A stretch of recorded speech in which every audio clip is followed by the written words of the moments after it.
En esta noche quisiera compartirles un pasaje muy interesante, muy inspirador. Para mí ha sido de mucha inspiración, un desafío, el poder primero aprenderlo, entenderlo y también procurar, buscar, aplicarlo. Y ese pasaje está en el libro de Nehemías. Nehemías es uno de los profetas, uno de los hombres de Dios que nos ha dejado muchas enseñanzas, especialmente acerca de lo que es el liderazgo, acerca de lo que es la administración. Fue un hombre muy sobresaliente y muy importante, ¿verdad?, para con el pueblo de Israel, para con el reino de Judá específicamente. Y quisiéramos compartir este pasaje comenzando a leer desde el capítulo 1, versículo 1, hasta donde avancemos, hasta el versículo 11. Sí, dice así. ¿Todos están ya? Nehemías está después de Esdras, ¿sí? Y un poquito antes de Esther y por ahí. Entonces dice así la palabra de Dios. Palabras de Nehemías, hijo de Acalías. Aconteció en el mes de Quisleu, en el año 20, estando yo en Susa, capital del reino, que vino Anani, uno de mis hermanos, con algunos varones de Judá, y les pregunté por los judíos que habían escapado, que habían quedado de la cautividad, y por Jerusalén. Y me dijeron: el remanente, los que quedaron de la cautividad allí en la provincia, están en gran mal y afrenta, y el muro de Jerusalén derribado, y sus puertas quemadas a fuego. Cuando oí estas palabras, me senté y lloré, e hice duelo por algunos días, y ayuné y oré delante del Dios de los cielos, y dije: te ruego, oh Jehová, Dios de los cielos, fuerte, grande y temible, que guarda el pacto y la misericordia a los que le aman y guardan sus mandamientos, esté ahora atento tu oído y abiertos tus ojos para oír la oración de tu siervo, que hago ahora delante de ti, día y noche, por los hijos de Israel, tus siervos, y confieso los pecados de los hijos de Israel que hemos cometido contra ti. Sí, yo y la casa de mi padre hemos pecado. En extremo nos hemos corrompido contra ti, y no hemos guardado los mandamientos, estatutos y preceptos que diste a Moisés tu siervo. Acuérdate ahora de la palabra que diste a Moisés tu siervo, diciendo: si vosotros pecareis, yo os dispersaré por los pueblos. Pero si os volviereis a mí y guardareis mis mandamientos y los pusiereis por obra, aunque vuestra dispersión fuese hasta el extremo de los cielos, de allí os recogeré y os traeré al lugar que escogí para hacer habitar allí mi nombre. Ellos pues son tus siervos y tu pueblo, los cuales redimiste con tu gran poder y con tu mano poderosa. Te ruego, oh Jehová, esté ahora atento tu oído a la oración de tu siervo y a la oración de tus siervos, quienes desean reverenciar tu nombre. Concédeme ahora buen éxito a tu siervo y dale gracia delante de aquel varón, porque yo servía de copero al rey. Este pasaje es uno de los más impresionantes respecto a la oración, respecto a las consecuencias que vemos en la vida de Nehemías. Un hombre que fue parte de los que fueron dispersados y fueron llevados cautivos a Babilonia. ¿sí? Y bueno, cuando Nabucodonosor, unas décadas antes de este pasaje, había llegado, entró hasta el reino de Judá y destruyó Jerusalén. Lo destruyó, destruyó los muros, destruyó el templo, hizo pedazos todo. Así que estaban ellos en gran afrenta, como dice Nehemías. Pues pocos años después, unas décadas después, el reino persa se levanta y destruye y derrota al imperio babilonio. Y se quedan todos los que estaban en Babilonia, porque donde estaban acá pues era Babilonia, pero los persas, el reino persa se impuso y tomó control, y en este tiempo de Nehemías ya era el imperio persa el que estaba gobernando, y precisamente el rey, el copero del rey que era Nehemías era del copero del rey de Persia, y él había sido llevado, había quedado, ¿verdad?, estaban en ese lugar, estaban en Persia, en Susa específicamente. Estando yo en Susa, dice, ¿no?, capital del reino, él había sido escogido para proteger al rey. Le tenían de copero. Obviamente, como en toda la política, en todo el mundo, ¿verdad?, siempre ha habido opositores, siempre ha habido detractores, y obviamente este rey también temía por su vida, razón por la cual los reyes tenían así como hay guardaespaldas, también tenían personas como el copero, que era el que tenía que probar todo lo que le daban a beber al rey. Sí, porque muchas veces los envenenaban, muchas veces los mataban, se levantaban en contra de ellos. Así que primero probaba el copero. A él primero le daban, él tomaba antes que el rey, ¿no? Obviamente se tomaba la primera copita, nomás él no estaba tomando las veces que le daban al rey, sino tomaba una y esperaban a ver si moría. Si moría, había estado envenenado, ¿verdad? Le salvaron al rey. Pero si no moría, entonces ahí sí podía tomar cualquier bebida que podía servirse el rey. Ese era el oficio de Nehemías. Pero lo que me impresiona aquí, ¿verdad?, en esta situación, como Nehemías, estando en Susa, dice, ¿verdad?, vienen una delegación, un grupo de sus hermanos desde Jerusalén, desde el reino de Judá, y Nehemías les pregunta cómo están. ¿Cómo están allá nuestros parientes? ¿Cómo están ahí mis coterráneos, ¿verdad?, mis paisanos? ¿Cómo están ahí mis familias? Y el informe que recibe tremendamente es muy desalentador. Dice, ¿no? Y me dijeron, el remanente, los que quedaron de la cautividad, porque mataron muchos miles de judíos. Muchos miles del pueblo de Dios fueron asesinados y otros fueron llevados cautivos. Obviamente, para evitar que se levanten, que nuevamente se organicen y se hagan sublevaciones y otra vez estén sublevándose y queriendo recuperar el reino, les dispersaban, les mandaban lejos. Los líderes les cogían y los separaban, tratando precisamente de diluir todo intento de sedición. Entonces ellos habían estado allá por mucho tiempo, y dice, los que quedaron, habían quedado muy pocos, pero quedaron ahí en la provincia, no era una de las provincias de este reino de Babilonia, después pasó a ser de Persia, pues estaban ahí, dice, los que quedaron del remanente, los que quedaron de la cautividad allí en la provincia, están en gran mal y afrenta, y el muro de Jerusalén derribado y sus puertas quemadas a fuego. Era lo peor que les pudieron haber hecho a ellos. Pues todas las ciudades eran amuralladas, todas las ciudades se protegían, hacían muros para evitar que los enemigos entren, les saquen, les asesinen, les roben, les maten, les violen a sus mujeres, roben sus niños, roben sus mujeres. Obviamente tenían sus muros donde ellos podían vigilar desde esas partes altas.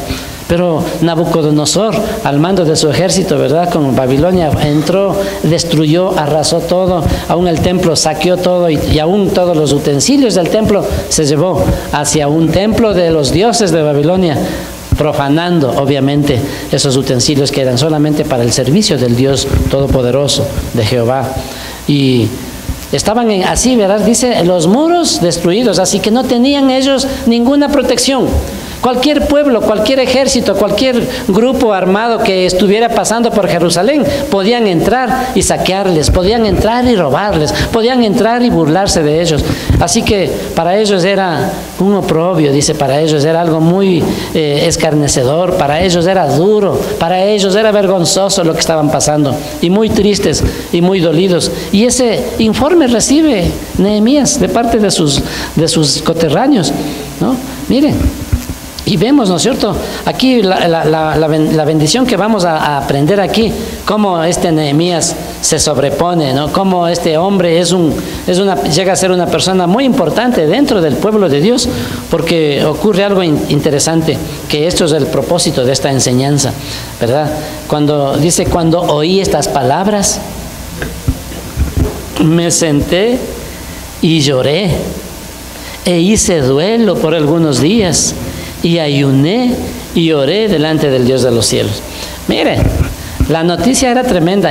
Solamente pongámonos, ¿no?, a pensar, Dios nos lo permita, ¿no?, imaginándonos nosotros en una situación así, desterrados en otros lugares, o en nuestra tierra, en nuestra ciudad, que alguien o alguna nación, algún país vengan y nos ataquen, nos saqueen, nos destruyan, y no tengamos ninguna protección, aún el templo, el lugar donde ellos acostumbraban a reunirse, a adorar a Dios, no podían hacerlo, no estaba todo dispuesto para adorar a Dios.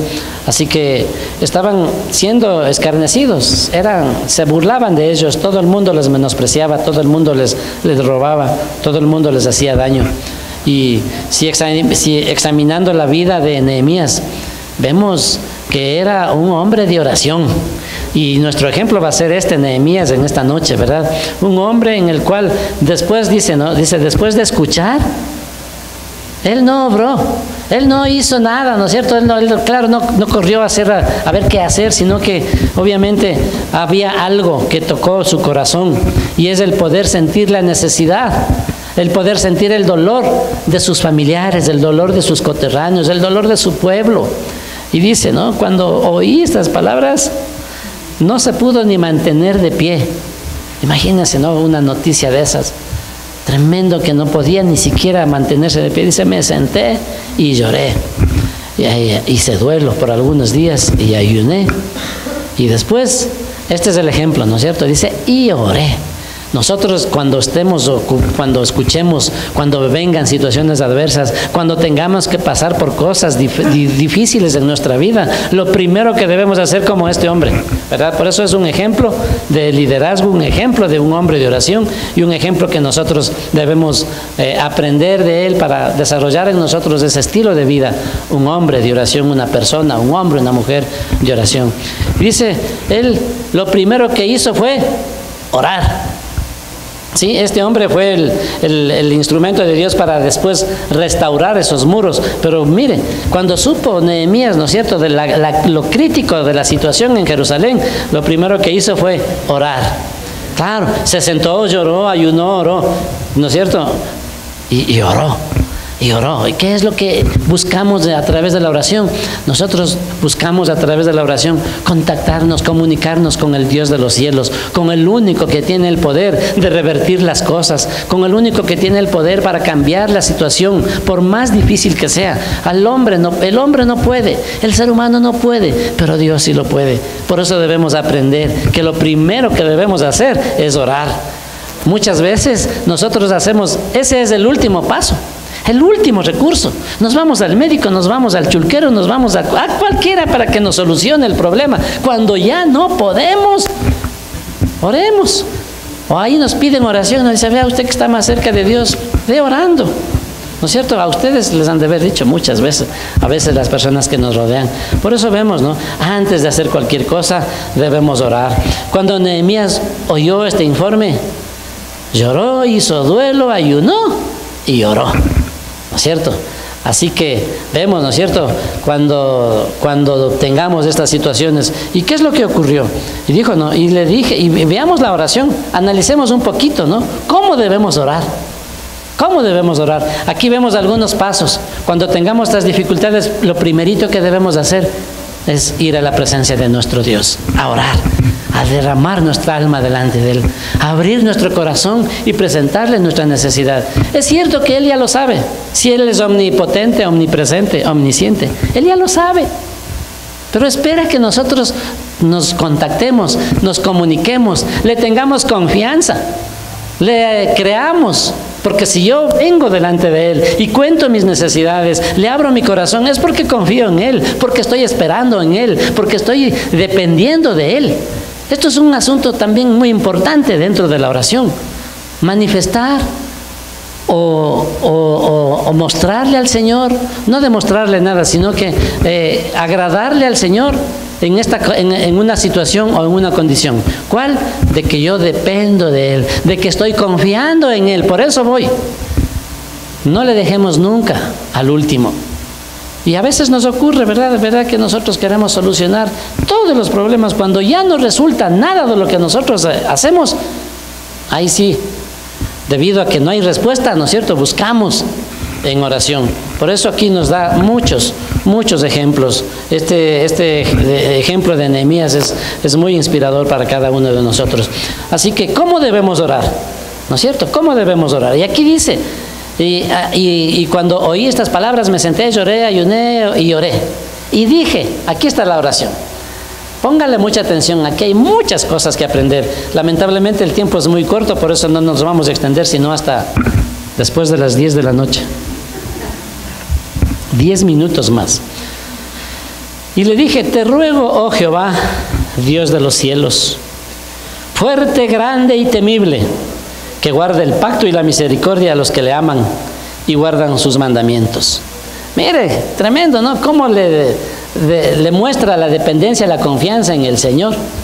Y sabiendo de que al único que podemos ir es aquel que puede hacerse cargo de nuestras necesidades, aquel que puede levantarnos, ¿verdad?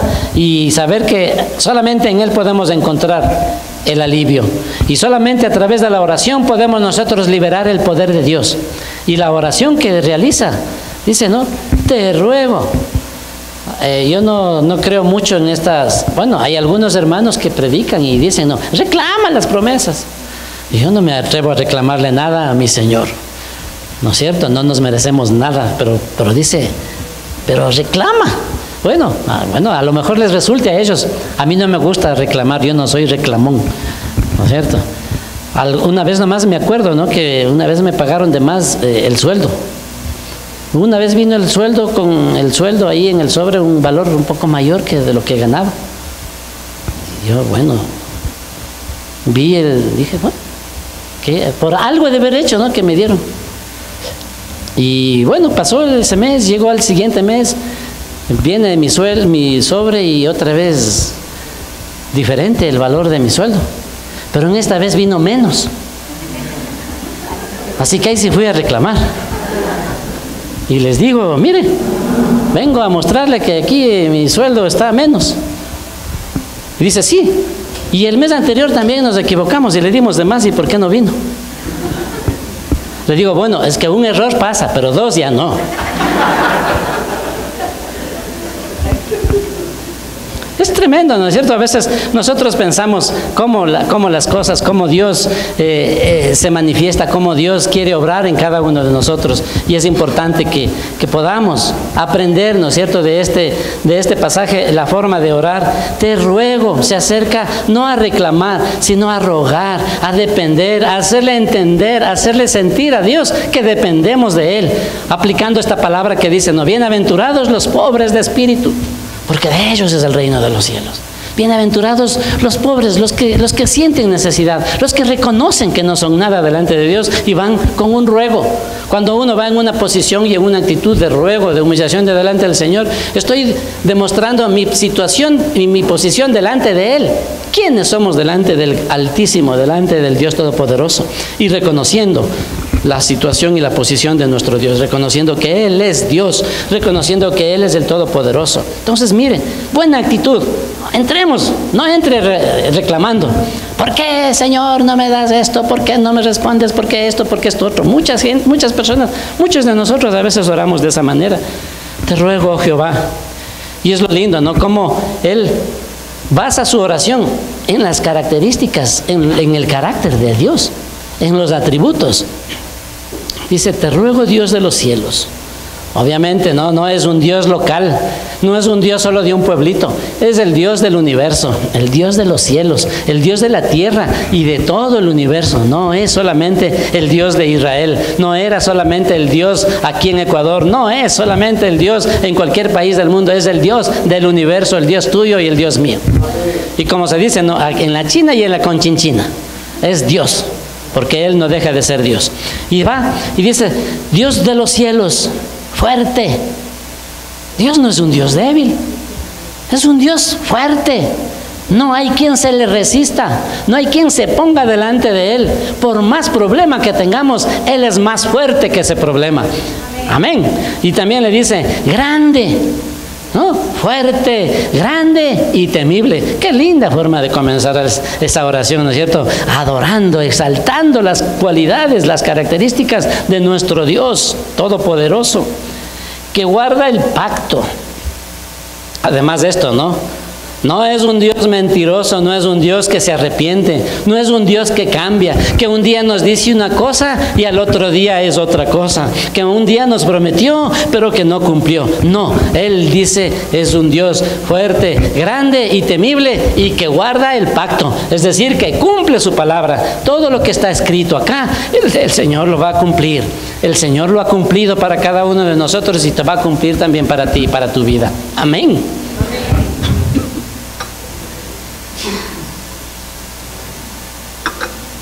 Continuando, ¿verdad? Que guarde el pacto y la misericordia. ¿A quiénes dice? A los que le aman y guardan sus mandamientos. Así es el Señor. Todas sus promesas decía, ¿verdad? El Señor les decía, yo los bendeciré. Estas bendiciones, las bendiciones te alcanzarán si oyes atentamente la voz de Jehová tu Dios y pones por obra todo lo que te digo, las bendiciones te alcanzarán. Así decía el Señor, ¿no es cierto? Entonces, mire, hay promesas, hay bendiciones, hay recompensa para el que cree en Él y para el que le obedece. Obviamente el que no cree, no es justo que le bendiga a Dios, ¿o sí? Si Dios es justo, el que no cree, por eso mismo dice, ¿no?, en Juan 3:16, de tal manera amó Dios al mundo que ha dado a su Hijo unigénito, para que todo aquel que en Él cree no se pierda, mas tenga vida eterna. Pero dice también, ¿no es cierto?, el siguiente versículo, porque no vino el Señor, o no vino Jesús a condenar al mundo, sino para que el mundo sea salvo por Él. El que cree, dice, será salvo, pero el que no cree, dice la Biblia, ustedes pueden leerlo, solo se sabe en el 3:16, pero lean el 3:17 y el 3:18 y ahí dice, el que no cree ya ha sido condenado. Así que el que no cree, ¿qué oración le va a responder el Señor? No es que Dios le ha mentido, sino que la persona es la que no cree. Por eso habla, ¿no? A los que le aman y guardan sus mandamientos les muestra sus misericordias y les muestran que es un Dios de pactos, un Dios que cumple su palabra. Amén. A ese Dios se está dirigiendo Nehemías y continuando y le dice, esté ahora atento tu oído y abiertos tus ojos para oír la oración de tu siervo que hago ahora delante de ti, día y noche, por los hijos de Israel, tus siervos. Aquí veo algo interesante también dentro de la oración. Aquí estoy impartiendo algunos principios, ¿no es cierto?, para la oración. Nehemías no es que se sentó y lloró y lloró unos minutitos, ¿no es cierto? Una oración como cuando vamos a comer. Señor, gracias por los alimentos, amén. Sino que no oró horas solamente. No solo fueron minutitos, no solo fueron horitas, fueron varios días, día tras día, hasta cuando él salió a su misión. Pasaron, ¿cuántos se acuerdan? ¿Qué tiempo pasó desde que recibió la noticia hasta cuando él se fue a la misión? Y todo el tiempo estuvo orando, para cuando tuvo que presentarse ante el rey. Y el rey, obviamente, ¿no es cierto?, todo ese tiempo que estuvo orando, durante 4 meses, hermanos. Y aquí dice, día y noche oraba. Nosotros cuando no responde a la primera, ya nos vamos enojados. No, hermano, aprendamos de Nehemías. Aprendamos y aprendamos de estos hombres, los grandes hombres que hemos podido ver en la historia, en todo nivel, ¿no es cierto?, en todas las áreas, han sido gente de oración, han sido gente fiel, gente poderosa, ¿no es cierto?, de buenos hábitos, y obviamente estos grandes hombres de Dios, gente de oración. Ese es el secreto para encontrar la bendición de nuestro Dios. Así que vemos, ¿no?, cómo esta oración, estamos viendo cómo debemos orar. Y vemos, ¿no es cierto?, que basaba las peticiones en el carácter de Dios.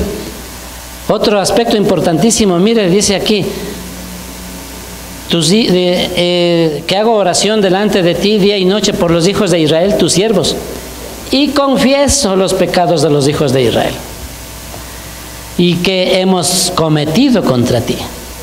Sí, dice, sí, yo y la casa de mi padre hemos pecado. Esto es un lindo ejemplo también, otro aspecto dentro de la oración eficaz.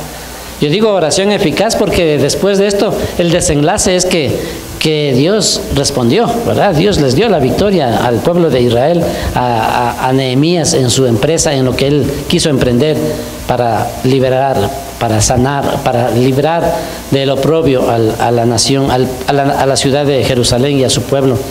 Entonces vemos, ¿no?, que confesaba el pecado que había en su vida. Es importante reconocer delante del Señor cuando nos hemos equivocado, cuando hemos pecado. Y no le pongamos otro nombre. Cuando es pecado, es pecado. No le digan, no, ese es un problemita o es una situación. Es pecado, pecado, hermanos. No hay cosas, no hay vueltas que darle, ¿no es cierto? Ahora al pecado le llaman otra cosa. Ahora le dicen que es preferencia,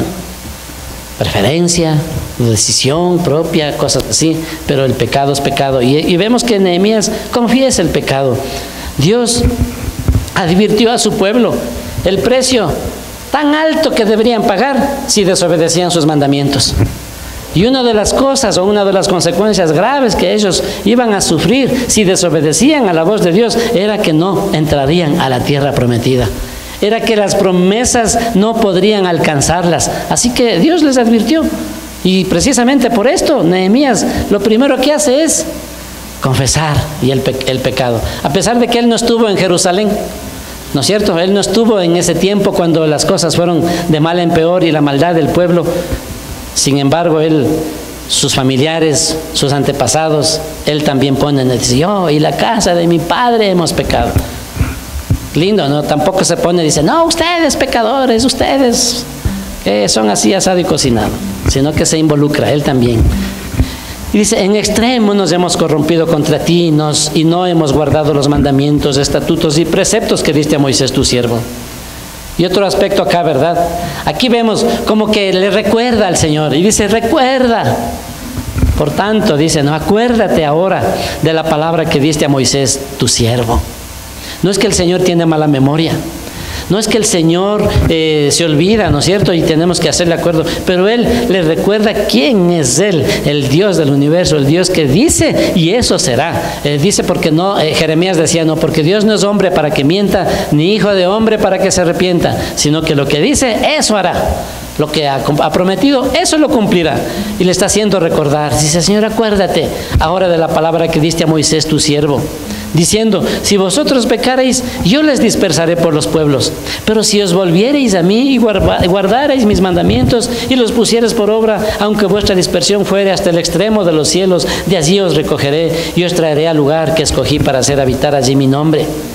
Ahí dice, ellos pues son tus siervos y tu pueblo, los cuales redimiste con tu gran poder. Qué linda oración, ¿verdad? Cómo Él va y es específico, clarito, ¿no es cierto? Específico, pidiendo, haciéndole acuerdo de las promesas del Señor, que si nos arrepentimos, es cierto que hemos pecado, pero también dijiste, Señor, que si nos arrepentimos, tu bendición nos alcanzará. Amén. Así que vemos, ¿no es cierto?, cómo esta oración es impresionante y hay mucha tela, ¿no es cierto?, mucha tela que cortar. Fue específico, mire el versículo 10. Ellos, dice, son tus siervos y tu pueblo, los cuales redimiste con tu gran poder y con tu mano poderosa. Te ruego, oh Jehová, esté ahora atento a tu oído, a la oración de tu siervo y a la oración de tus siervos, quienes desean reverenciar tu nombre. concede ahora buen éxito a tu siervo y dale gracia delante de aquel varón, porque yo servía de copero al rey. Está orando, ya intercediendo para que le ponga gracia de Dios, para ir a la persona, ir al rey, para pedir ayuda y poder reedificar, poder reconstruir los muros que habían sido destruidos. ¿Qué es lo que nosotros necesitamos? ¿Cuál es la situación que nosotros estamos pasando?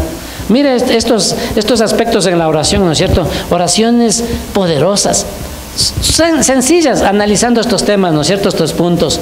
La oración basada en el carácter, en los atributos de Dios. La oración basada en sus promesas. La oración basada en la confesión de pecado. Oración de convicción, oración de confesión. Es una oración segura cuando lo dirigimos a nuestro Dios, porque Él es el Santo, el único que cumple con su palabra. Amén. Así que mire, vamos a hacer nuestro tiempo de oración, vamos a tener nuestro clamor, vamos antes de finalizar, a ponernos de pie y hacer una oración aplicando estos pasos. Pongámosle por obra y no olvidemos estos pasos tan importantes en la oración, que al Señor le encanta responder. Esas oraciones que guardan, ¿verdad? Que cumplen con esos requisitos, que tienen esos elementos que le impactan al Señor, ¿no es cierto? Reconocer quién es Él, reconocer los atributos de Dios, basar nuestra oración en las características de nuestro Padre Celestial, recordarle que Él es un Dios de pacto, no es que se ha olvidado, pero saber nosotros, cuando lo estamos recordando, quiere decir: Señor, tú nos dijiste y tú eres un Dios de pactos, tú cumples lo que prometes y Él es fiel para cumplirlo. Y ser específico, ¿verdad?, en cuanto a qué es lo que queremos para que nuestras oraciones sean respondidas. Esas son las oraciones que le agradan a Dios. Las que le agradan, responder, contestarlas. Así que oremos. Iglesia Cristiana Dos Hemisferios. Contáctanos al 343-1658 o al 099-8308-192. Encuéntranos en Facebook como Iglesia Cristiana Dos Hemisferios.